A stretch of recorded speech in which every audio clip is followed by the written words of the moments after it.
It begins with no warning, no backstory, no comfort, just a flicker of light over grimy tiles, and the sight of two men chained to opposite ends of a rotting bathroom. The air is wet, the pipes hiss, and in the center lies a corpse, face down in a pool of blood.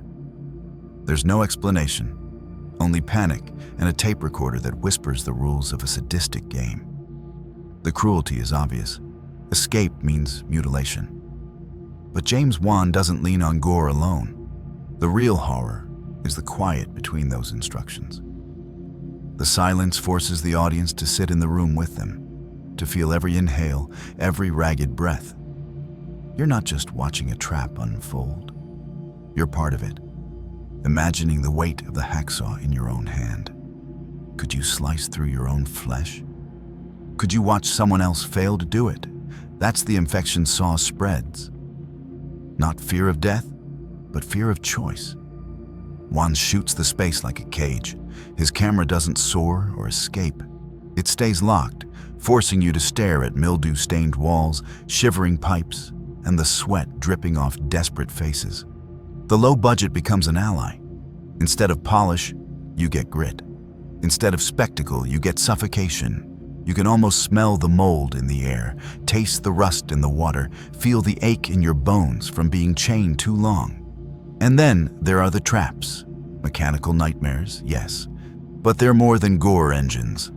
They're psychological mirrors designed to peel away the skin and expose the core of who you are. The real weapon isn't the reverse bear trap or the barbed wire maze. It's morality. John Kramer, the man behind Jigsaw, doesn't kill directly. He forces his victims to damn themselves with the choices they make.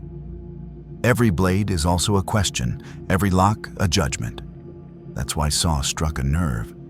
It wasn't just another blood-soaked slasher. It was a horror puzzle box where human weakness, desperation, and survival instincts became the true monsters. The final revelation, that the corpse in the room was never dead, still crawls under the skin decades later. The game didn't just end, it promised more. And Wan made sure no one left that bathroom untouched. At first glance, the idea seems laughable. A haunted ventriloquist doll. But Wan twists that concept into something suffocating, turning childhood playthings into vessels of death. The doll named Billy isn't the center of evil. Not really. He's a mask. The true nightmare is Mary Shaw, a ventriloquist who was murdered, mutilated, and buried in disgrace, only to rise again with vengeance sharper than any blade. Wan uses silence as his primary weapon. Rooms don't fill with shrieks or screeches. Instead, they collapse into dead quiet. Every hum, every sound of life vanishes, leaving only that void before the strike. The audience braces for the scream, but it never comes. Instead, throats tear open, voices are stolen, and faces freeze into grotesque masks of silence.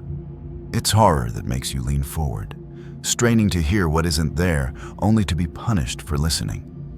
The world of dead silence is drenched in decay. The town feels abandoned by time, filled with crumbling theaters, broken woodwork, and fog-choked streets. Every building is rotting, as if the curse seeped into the foundations themselves. Even when nothing moves, you feel observed, the weight of unseen eyes pressing from the shadows. The final twist is a dagger. The people you thought were alive were nothing more than hollow shells, puppets manipulated by Mary Shaw's endless wrath. Their souls were stolen, their bodies reduced to props. The film doesn't just frighten, it silences. It robs characters and viewers alike of the comfort of voice. Often overlooked, Dead Silence is one of Wan's darkest creations, because it isn't just about toys or cheap scares. It's about being robbed of your ability to scream, about the terror of vanishing without a sound. Here Wan shifts the stage. No more grimy basements or cursed dolls. Instead, he takes the safest space of all, the family home, and poisons it from the inside out. The Lambert family moves into a new house, and their young son Dalton falls into an unexplained coma. But Juan reveals quickly that this isn't a medical tragedy. It's a supernatural infestation, a parasite feeding on the boy's vacant body. The house becomes a predator. Lights flicker without reason, doors groan as if breathing, shadows linger just a little too long in the corners. What makes it suffocating is not the jumps, but the idea that Dalton isn't sleeping. He's wandering. His spirit is lost in a place called the Further, a fog-choked void where restless souls drift like predators, searching for a body to claim. And at the heart of that void waits the red-faced demon. His appearance is brief, but it scars. A flash of his grinning face behind a father at the breakfast table becomes one of modern horror's most unforgettable moments. It doesn't scream at you. It doesn't chase. It simply appears, reminding you that the nightmare is already here, sitting in the room, watching you breathe. Sound design is merciless. Old phonograph songs play when no one's around. Footsteps echo upstairs while the camera holds still downstairs. Every creak becomes a warning, every silence a trap. The Further itself is shot like a fever dream. Black walls, flickering lamps, pale figures staring through the fog.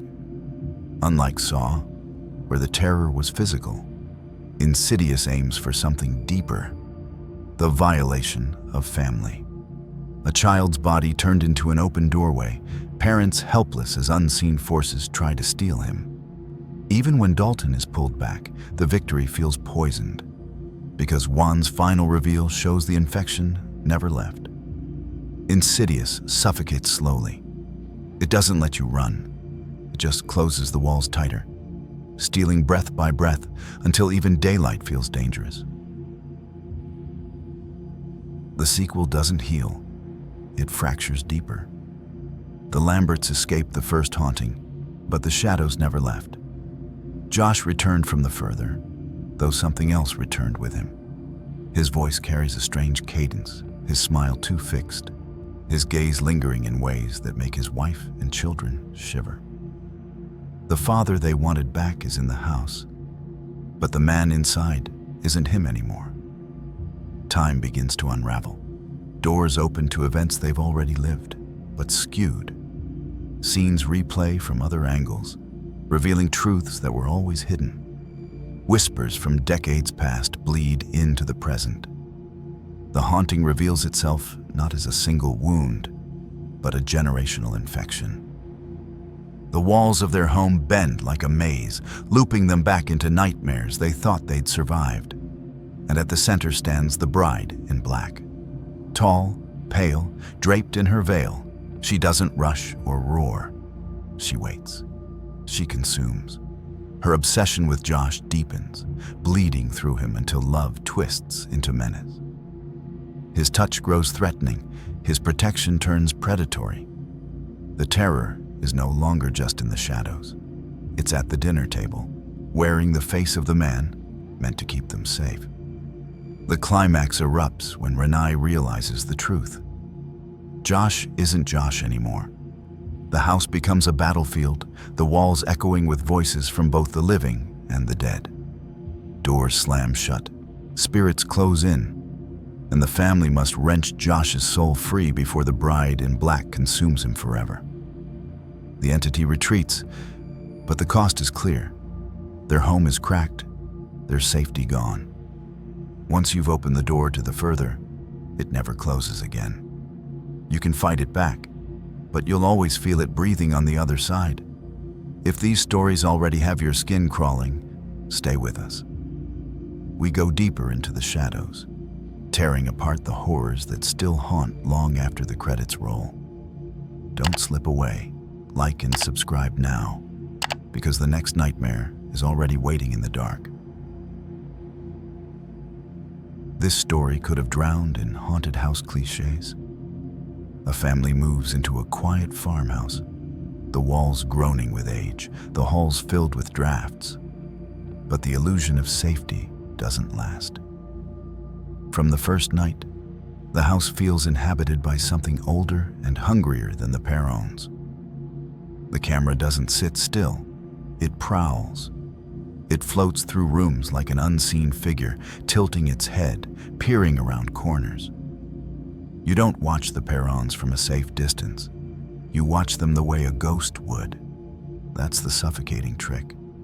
The audience becomes part of the haunting, trapped in the house, unable to escape when the door slams shut or when hands clap in the dark. Bathsheba, the witch that anchors the curse, doesn't crowd the film with constant appearances. She lingers instead in suggestion, in whispers, in the gaps between shadows. Her presence is most terrifying when unseen. The infamous clapping game seals it. A mother steps into the basement, clutching a box of matches. Two pale hands erupt from the darkness, clapping behind her, louder and crueler than any scream. The Warrens arrive not as heroes, but as human beings equally vulnerable to the storm inside the farmhouse.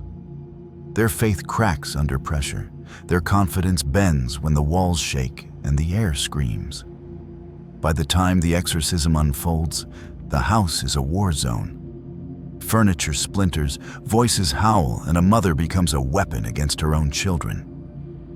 The family survives, but survival feels fragile, temporary, like evil has only retreated to wait for another opening.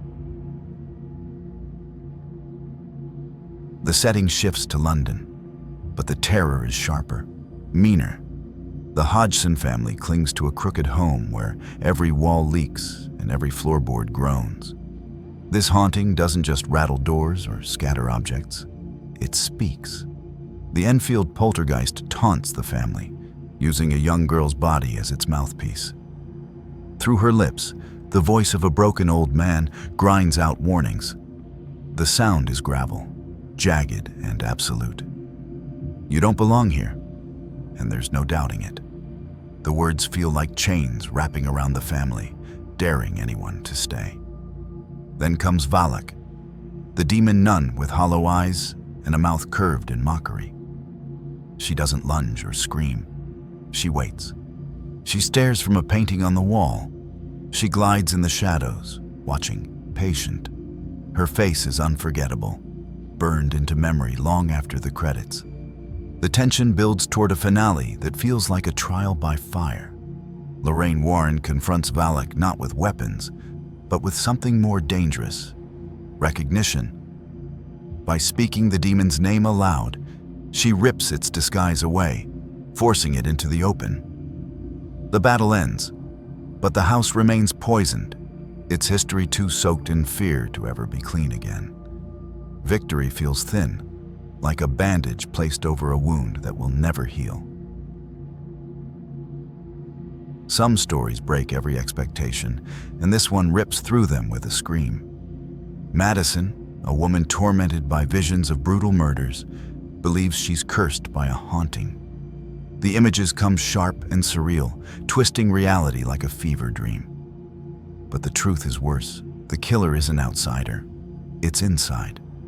The source of the terror is Gabriel, a parasitic twin fused to Madison's body, hidden in her skull since childhood. Not a ghost, not a spirit, but flesh and blood. Family turned nightmare. When Gabriel awakens, Madison's body contorts and snaps into shapes that should be impossible.